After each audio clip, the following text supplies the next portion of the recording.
I confronted my sister about money I thought she borrowed, but it turned into a shocking confession about her entire secret life, and now I don't know if I can ever trust her again. I thought I was going to confront my sister about $500. Instead, I discovered I'd been living with a complete stranger for 28 years. It started because Emma had been acting weird for months, dodging family dinners, giving vague answers about work, always checking her phone like she was waiting for something important. But the money thing pushed me over the edge. My wife Sarah noticed it first. "Check the emergency fund," she said after we couldn't find our credit card statement. "Something feels off, $500. Go." No explanation, no note, nothing. The only person with access besides us was Emma, who'd been house sitting while we were Oregon for Sarah's mom's surgery. I called Emma immediately. She answered on the 6th ring, sounding breathless. "Hey, what's up? We need to talk. About the money you borrowed." Silence. Then, "What money?" "Emma, don't play games with me. $500 from our emergency stash. If you needed it, you could have just asked." More silence. In the background I heard a man's voice asking who was on the phone. "I don't know what you're talking about." That's when I knew something was seriously wrong. Emma had never lied to me. Not once in our entire lives. She was the honest one in the family. The one who returned extra change to cashiers and confessed when she broke mom's vase when we were 12. "I'm coming over," I said. "No, I'm not home, I'm at work." "It's Saturday, Em. You don't work Saturdays." Another long pause. When she spoke again, her voice was different. Smaller. "Can we meet somewhere? Like not at my place." We met at the coffee shop where we used to study in college. Emma looked terrible, dark circles under her eyes, hands shaking as she stirred her lap. She kept glancing at the door like she expected someone to walk in. "I need to tell you something," she said without looking at me, "and you're gonna hate me. But it came out wrong. Em, it's just money. We can work out a payment plan or whatever." She shook her head. "It's not about the money." "Well, it is, but it's not." "God, I don't know how to say this. Just say it." She took a deep breath. "I've been seeing someone." "Okay, that's good, right? You haven't dated anyone since Marcus. He's married." My coffee cup froze halfway to my lips. "Abba, I know what you're thinking, I know how it sounds. But it's not like that. We're in love. Real love. The kind you read about." I set my cup down harder than I meant to. "How long?" 2 years. 2 years. While I'd been worried about her being lonely, while Sarah had been inviting her to every family gathering because we thought she needed company, while we'd been setting her up with friends from work. 2 years of lies, the money. I said. She nodded, tears starting. "He's going through a rough patch. His wife, she controls all their finances, he need help with some things. You gave a married man our emergency money. I was gonna pay it back before you noticed. He promised he'd have it by the end of the month." I stared at her. This wasn't the sister I knew. The Emma I grew up with would never touch money that wasn't hers, would never be the other woman, would never lie to my face for 2 years straight. "Who is he?" She shook her head. "I can't tell you that. Emma, who is he? You don't know him." But something in her eyes told me I did. The way she wouldn't look at me, the way her voice got even smaller when she said it. "Emma, who is he?" She started crying then. Full sobs, the kind that make people stare. I reached across the table to grab her hand, but she pulled away. "I can't," she whispered. "If I tell you, you'll never forgive me. I'm your brother. There's nothing you could tell me that would make me stop loving you." Or she looked up at me then, mascara streaked down her cheeks, and I saw something in her face that made my stomach drop. "It's David." The world went very quiet. I could hear the coffee machine hissing, someone laughing at another table, my own heartbeat in my ears. But everything felt muffled, like I was underwater. "David who?" "You know David who?" "David. My best friend since high school, my best man, the guy who came to every birthday party, every holiday dinner, every barbecue. The guy who helped me propose to Sarah, who cried at our wedding, who called me his brother. David, who'd been married to Jessica for 6 years. Jessica, who Sarah considered one of her closest friends. Jessica, who was 7 months pregnant. No, Cum was crying harder now.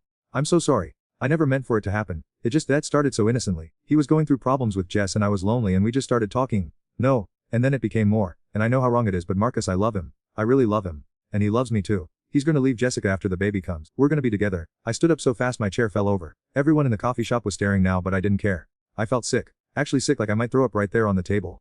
"Marcus, please sit down. You've been having an affair with my best friend, for 2 years. Keep your voice down. While his wife is pregnant. While Sarah considers Jessica family." Emma grabbed my arm. "That's why you can't tell anyone. Please, just give us time to figure this out the right way." I away from her. "The right way? Emma, there is no right way. His wife is about to have a baby. I know that. Do you think I don't know that? Do you think this has been easy for me? Easy for you?" I could hear my voice getting louder, but I couldn't stop it. "His wife is pregnant, Emma. She's about to have a baby, and you're sleeping with her husband. You don't understand. Their marriage was over long before I came along. He told me they barely even talked anymore." "Oh, so that makes it no. Nothing makes it okay.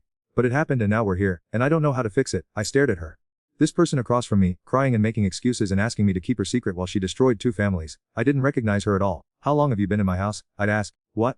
How long have you been coming to my house, eating dinner at my table, playing with my kids while you've been doing this? Marcus, how long?" "The whole time," she whispered. I thought about every family gathering for the past 2 years. Every time David and Jessica had been there together, Jessica glowing with pregnancy news, David making jokes and acting normal. Every time Emma had sat at my table, played with my kids, hugged Sarah goodbye. Every single time she'd been lying to all of us. "I have to go," I said. "Please don't hate me." I looked at her one more time. My little sister, who I'd protected from bullies in middle school, who I'd taught to drive, who had walked down the aisle at her college graduation because dad couldn't make it. The person I thought I knew better than anyone. "I don't hate you," I said. "I don't know you." I left her crying in the coffee shop and drove home in complete silence. When I got there, Sarah was in the kitchen making dinner, humming along to some song on the radio. She looked up when I walked in, took one look at my face. "What happened?" I opened my mouth to tell her everything. About the affair, about David, about how we'd been lied to for 2 years. But then I thought about Emma's face, about Jessica 7 months pregnant, about how this knowledge would destroy everything. She took the money, I said instead. She's gonna pay it back. Sarah studied my face. That's not all, is it? I shook my head, but I couldn't say more. Not yet, maybe not ever. That night I lay awake staring at the ceiling while Sarah slept beside me. I kept thinking about all the signs I'd missed, all the times David had been weird or distant, all the times Emma had made excuses or acted strange. I thought about Jessica probably at home right now feeling the baby kick, trusting her husband, trusting her life was exactly what it appeared to be.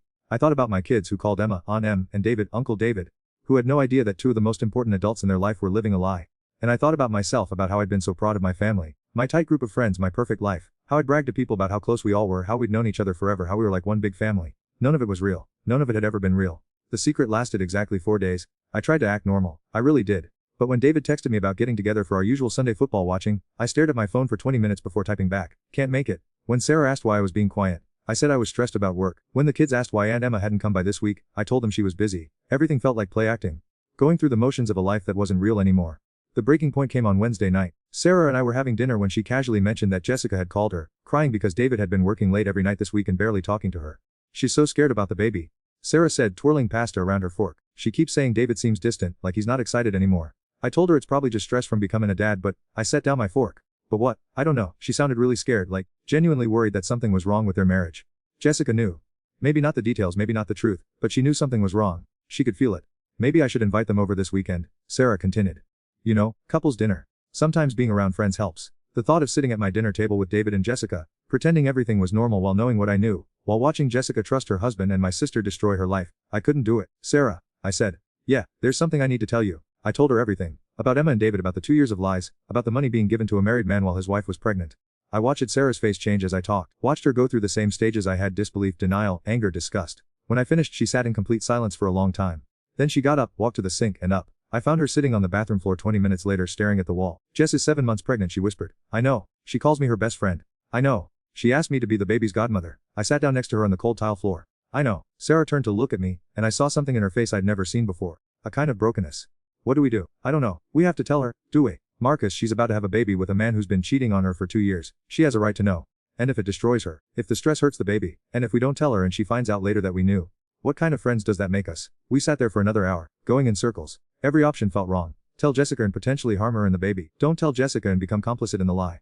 Confront David and risk him cutting us off completely. Stay silent and watch our friend's marriage implode while we knew the truth. In the end, Sarah made the decision for us. I'm calling Jessica tomorrow, she said as we finally got up from the bathroom floor. Not to tell her everything, but to, I don't know, check out her, see how she's really doing. And then what? Then we figure out what kind of people we want to be.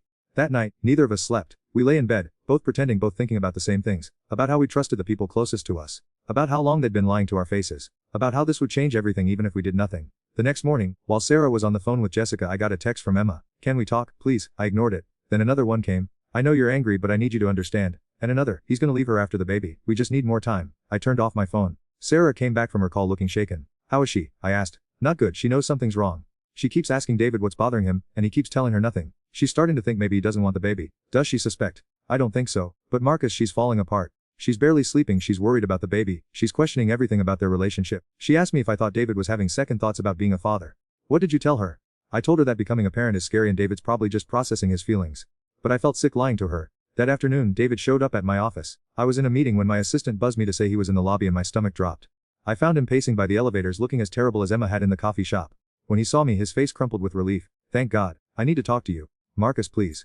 Emma told me she told you. I know how this looks, but I need you to understand. No. I turned to walk back to the elevator. I don't need to understand anything. He grabbed my arm. She's pregnant. For a second, I thought he meant Jessica and I almost said something sarcastic about how I already knew that. Then I realized. Emma's pregnant. He nodded and I saw tears in his eyes. She just told me yesterday. That's why she finally had to tell you about us. She needs support right now. And you're her family. I stared at him. My best friend since we were 17. The guy who'd been the brother I never had, who knew all my secrets, who I trusted with everything. How far along? 2 months. 2 months. So this had happened while Jessica was in her second trimester. While David was supposedly preparing to be a father to his first child. What are you gonna do? I don't know. I love them both, Marcus. I love Emma and I love this baby. But I can't just abandon Jessica when she's about to give birth. You should have thought of that 2 years ago. You think I don't know that? You think I don't hate myself every single day for what I've done? But it happened, and now Emma's pregnant, and I have to figure out how to be a father to 2 babies with 2 different women. No, I said. You don't. What do you mean? Get to have both. You don't get to keep Jessica in the dark while you play house with my sister. You don't get to destroy 2 families because you couldn't keep it in your pants. David's face went red.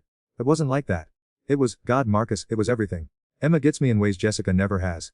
When I'm with her, I feel like myself again. Like the person I was before I got trapped in this life that doesn't fit me anymore. Trapped. Your wife is pregnant, David. She's carrying your child. Do you think I don't know that? Do you think this is easy for me? Easy. I stepped closer to him, and he backed up. You want to know what's easy? Being honest, being faithful, being the man your wife thinks she married. You don't understand what it's like to be in a marriage that's dying, so you get a divorce. You don't sneak around with my sister for 2 years. It's not that simple. Yes, it is. We stared at each other for a long moment. This man who'd been my best friend, who I'd shared everything with, who I trusted completely, I didn't recognize him any more than I recognized Emma. What are you gonna ask quietly? I don't know. Please, don't tell Jessica. Not yet. Just give me time to figure out how to handle this. David. Your wife is 7 months pregnant and falling apart because she knows something's wrong. My sister is pregnant with your baby while your actual wife is about to give birth to your other baby. There's no handling this. There's only telling the truth or living a lie. I know, but, no buts. You made your choice every day for 2 years. Every time you looked Jessica in the eye and lied. Every time you sat at my dinner table and pretended to be my friend. Every time you touched my sister while your wife was home alone, pregnant and trusting you. David was crying now. Actually crying right there in my office lobby. I never wanted it to be like this, but it is like this, and now you have to live with what you've done. I left him standing there and went back upstairs. My hands were shaking so badly I could barely press the elevator button. That night Sarah and I had the hardest conversation of our marriage. We have to tell her. Sarah said. We can't let Jessica give birth not knowing that her husband has another baby on the way. Emma's my sister, and Jessica's my friend. My best friend. The person who held my hand when I had my miscarriage. The person who made a surprise birthday party when you forgot. The person who's asked me to be her baby's godmother. We were both crying now. Because we knew that no matter what we chose we were going to lose people we loved. No matter what we did, families were going to be destroyed. If we tell her, Emma will never forgive us. If we don't tell her I'll never forgive myself. We called Jessica the next morning. Asked if we could come over. Said we needed to talk. She opened the door with a huge smile, her belly round and beautiful, glowing the way pregnant women are supposed to glow. I'm so glad you guys called, she said leading us to the living room. I've been feeling so isolated lately. David's been working so much and I've just been here with my thoughts. You know, Sarah and I looked at each other. Jessica settled into her chair, one hand on her belly, completely trusting us. Completely unprepared for what we were about to do to her world. Jess, Sarah said, her voice already shaking. We need to tell you something, and it's going to be really hard to hear. Jessica didn't scream. She didn't cry, she didn't even move. She just sat there in her chair, one hand on her pregnant belly, staring at Sarah while we told her everything. About the 2 years of lies. About the money. About Emma being pregnant. When we finished, the silence stretched so long I started to wonder if she'd heard us. Then she spoke, and her voice was eerily calm. How long have you known? Week. I said. And you've been deciding whether or not to tell me. It wasn't a question, but Sarah answered anyway. We knew it would you, especially with the baby. Jessica held up her hand. Just till she stood up slowly, like an old woman, and walked to the window. We watched her stand there, looking out at her front yard, at the life she'd built with David. The housery they'd been preparing. I knew, she said finally. What? I knew something was wrong. I've known for months. Maybe longer. She turned back to us and her face was completely expressionless. You know what's funny? I kept thinking it was me. I kept thinking I wasn't pretty enough anymore or interesting enough or that pregnancy had made me boring. Sarah started to say something but Jessica continued. I found hotel receipts in his wallet 3 months ago, not business trips, hotels here in town. When I asked him about it he said it was for surprise planning, for the baby shower or something. She lied, it was a terrible sound. I actually felt bad for snooping. Jess, I found perfume on his shirts, not my perfume. When I mentioned it he said it must have been from hugging a coworker goodbye. I believed him because I wanted to believe him. She walked back to her chair and sat down heavily. 2 weeks ago I found a pregnancy test in his car. In the glove compartment. Not used, just there, like he'd bought it for someone. She looked directly at me. For Emma. My stomach lurched. Jessica, I've been living in denial because I was terrified of this exact moment.